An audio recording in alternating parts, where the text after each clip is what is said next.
What do 5th century barbarians, Edgar Allan Poe, and Alice Cooper have in common? They all can be described using the word Goth or Gothic. But where did this commonality come from? And what exactly is a Goth anyway? Let's take the next few minutes and find out why. The term Gothic actually refers to a cultural group of Germanic tribes during the time of the Roman Empire, the Visigoths and the Ostrogoths. A thorn in the side of the Romans, the Visigoths grew to be more than just a threat when Alaric I rose to power. Alaric was trained by the Romans to be their muscle in Germania and was given an all-access pass to the Roman way of fighting. At one point, Alaric decided that he could lead his own army, and after a 2-year siege, he sacked the city, accomplishing something that had never been done before. This was the beginning of the end for Rome, and after about another century of holding on for dear life, Western Rome fell and ushered in what became known as the Dark Ages. Some argue that Western society took a step backwards since many of the benefits of living under Roman rule vanished. Running water, roads, and literacy were some of the things that were held together by the structure Rome provided. When Rome fell, so did those things.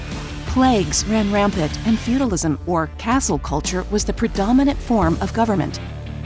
The Gothic tribes were not only associated with the fall of Rome and barbarianism, but to many represented a regression in civilization. In 1137, the Abbey of Saint-Denis was completed. The architecture was unique. It appeared more skeletal and had a lot of pointy things and flying buttresses. The Italian architect Giorgio Vasari described it as looking Gothic, meaning it looked like something from the Dark Ages, symbolic of death. Similar to the way the British referred to the Americans as Yankees, the description took, and that style of building was forever known as Gothic. Fast forward to 1764, when Horace Walpole wrote The Castle of Otranto, a story about a king, an old curse, and some taboo themes. The story gave birth to a genre involving dark ideas, supernatural elements, and medieval-type castles. Tales like Bram Stoker's Dracula and Mary Shelley's Frankenstein followed suit, and because these stories usually involved old buildings with medieval or Gothic architecture, they began to be referred to as Gothic, based on the buildings commonly found in the stories. This new method of storytelling had several characteristics. Generally speaking, there was usually a virginal maiden, a hero, a predatory male villain, and a setting in an old castle, monastery, or similar style structure. Sounds a lot like your typical slasher film from the 80s, right? Eventually, this European style of writing became so common and predictable that people began making fun of it. Parodies of the style were written like Jane Austen's novel Northanger Abbey. Although critics seemed to be tired of the tropes of Gothic horror, its creators began to find new and inventive ways to bring the style to the forefront of art once more. In America, authors like Edgar Allan Poe took some of the themes from the Gothic style in Europe and reinterpreted them to focus more on the psychological aspect of horror. Writing stories like The Fall of the House of Usher and The Pit and the Pendulum, Poe found that the decay of the mind into madness was more terrifying than just about anything. Many of the castles and monasteries that were present in Europe didn't exist on this side of the pond, so oftentimes the old buildings were replaced with newer Victorian-style mansions. This style became known as American Gothic or Goth without castles. Poe became synonymous with the genre and was a significant contributor to its canon. Similar to the European-style Gothic, the American side had its own characteristics. Influenced by the principles of the Enlightenment, American Goth often had themes of the rational versus the irrational. In Poe's Murders in the Rue Morgue, a seemingly supernatural force committed a brutal murder. When the hero of the story, C. Auguste Dupin, uses logic and deductive reasoning, we discover that it wasn't a monster after all, but had a perfectly logical explanation. In a similar way, American Gothic typically has uncanny situations. Uncanny refers to something mysterious or unsettling in an unusual way. This can be supernatural or psychological. In Poe's The Raven, the main character is surprised by a raven that flies into his home. Trying to gauge whether the bird is a supernatural sign or just some animal, the poem takes the reader on a journey of psychological warfare between the narrator's sanity and the heavy depression he feels for the loss of his true love, Lenore. Oftentimes, ghosts and monsters made their way into the genre.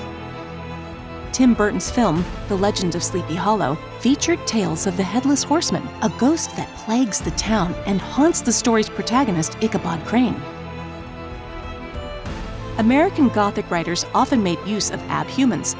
Abhumans are separate from normal human existence and can sometimes have supernatural abilities. Werewolves, vampires, and zombies are not completely separated from their humanity, but they're not exactly human either. In H.P. Lovecraft's The Outsider, an isolated man locked in a castle vows to escape his prison. Eventually, he is able to climb out and, searching for civilization, finds it. When he encounters a castle with what appears to be a party, he enters through a window. The partygoers scream and run from him. When all have fled, the narrator finds a mirror revealing himself to be a hideous monster. Concepts of the Christian faith were an essential part of explaining the supernatural and were often in the language of the literature. In Flannery O'Connor's Wise Blood, religious morals are everywhere, and their very essence is brought into question through the forming of an anti-religious ministry by Hazel Motes, the story's antagonist.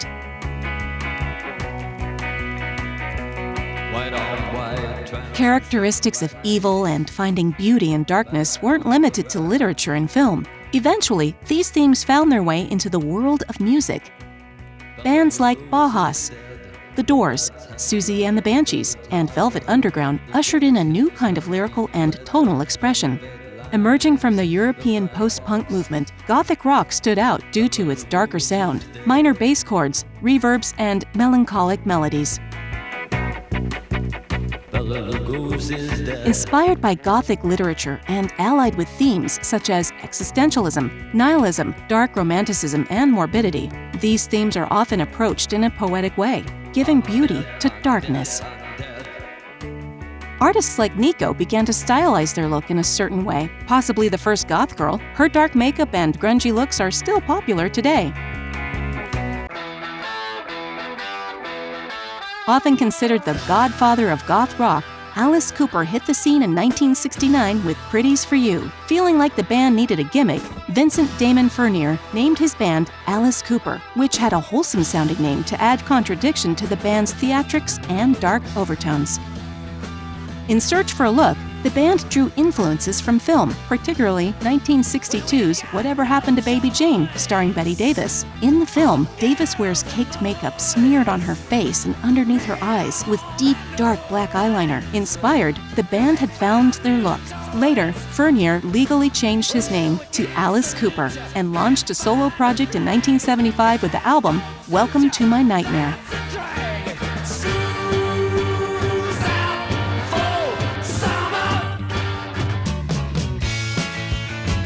With bands like The Cure, the Cocteau Twins, and Depeche Mode hitting the scene in the 80s, the Gothic flair now became a permanent fixture in the music scene.